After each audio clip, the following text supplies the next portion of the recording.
Hi all, welcome to my channel Chess Guru. So today we are going to see one of the positions from Rook and Pawn Endings. And as we see here, like white is having Rook and a Pawn, whereas black is having only a Rook. So it is obvious that white is going to play for a win, whereas black is trying to defend his position and he looks for securing a draw.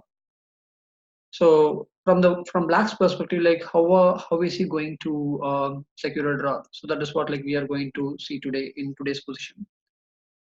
So here, let us start with the most obvious moves. So the most obvious move can be giving a check to the opponent's king. So rook d1, and for this one, white's replace evident, that is king to d3, king to e3. And the idea, it is familiar, like the rook can go to a8 the next move, trying to give a checkmate to black. So that is what the threat is all about. And now black is left with a couple of options. Either the king has to move to f8, or the king has to move to d8. So these are all the options that black is having. So having said that, what happens like if he goes to d8? So the rook can go to a8. So the king has to vacate the last rank. So the king has to go to c7. So that is a first move. And here, like what we can do is like white can advance his king and try to move the pawn the next move, and he can secure a win. So this is going to be a win. Okay. So whereas in here, like instead of king d8, okay, even if he goes to king f8, it is going to be the same thing. Okay, rook here, king g7, and then to king e7. Okay, so it is going to be a win. So rook d1 check doesn't work. So what else can we try?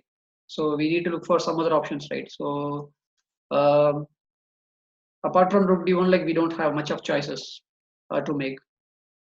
So what can be done? So there is one brilliant move that can be played, that is rook e1. I will tell you the difference, like what lies when what happens when you play rook d1, and the difference what happens when you play rook e to e1.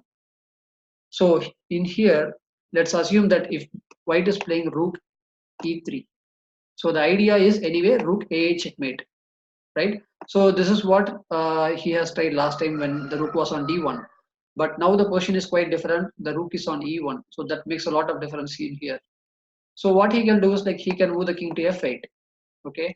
So if even if he gives a checks to a8, the king can go to g7. So now the king cannot move to e7 because rook into pawn threat is there.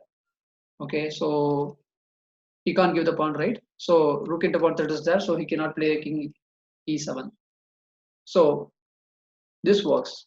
Whereas for here, okay, so they used to say that king d8 is also going for heading for a draw. Okay, so let's say for example, king here, king here. So if the king tries to move here, it is going to lose the pawn. Okay, let's assume that the king goes to f6. So what can be played now? So the king goes to f6.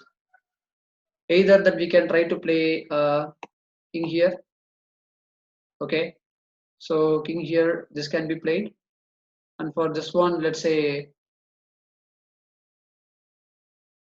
he can move the pawn. I mean, he can't move the pawn because of the threat rook into. So he can't move the pawn. Probably like he can give a check. Okay. So this can go to the position like as earlier, right? So this is the position like which was there in the beginning, and it is going to repeat the position. Okay. So the difference between rook d1 and rook e1 is that, let us say for example, if black plays rook d1, the king goes to e6. Okay. So if the king goes to d8 or f8, whatever it can be. Okay. So the king can go here. So now the rook is not threatening the pawn. Okay. So the pawn is not under attack. So the king is free to move to the next rank. So it can move the pawn the next, make the pawn move next move, and then he can try to make it as a queen. Okay. So that is the difference between rook d1 and rook e1. Okay. Let us assume. Okay. Let us assume what is the difference between, let's say, after playing rook e1. Okay. So what happens if he plays pawn to e6? Okay. So this is the most obvious move, right?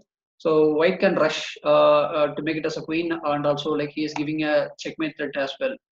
So what can be black's line of defense?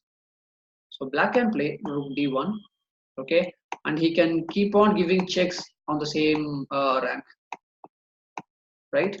So he can keep on giving checks, okay, which can lead to a draw. So this is how like we need to defend when the pawn was on the fifth rank and the position was like this. And moreover, say for example rook e1, say king d6 and king d8. Okay, so we used to propose a move, say king f8 before. Okay, whereas there is one more thing, king d8 also leads to a draw. But why are we refraining from playing king d8? Because the king has to be, I mean, if you see here, the pawn is on the e5. Okay, so king has to be at the shorter, I mean, at the shorter side. Okay, so here when the king was in here, okay, so it was the shorter circle of this particular pawn. Okay, from where it is going to be queen. Okay, whereas if the king was here, this was on the longer side. Okay, so generally what happens, we used to keep the king at the shorter side. Okay, so because the rook can go and the rook can give checks from this a5, okay, or b5, whichever is possible. Okay, so the rook can occupy the longer file. Okay, so the rook can take the longer distance, whereas the king should be at the shorter distance of the defending the pawn. So that is the reason that like we used to go for king f8. So today like we have understood, like even though the pawn is on the fifth rank, okay, so this is how like we need to defend.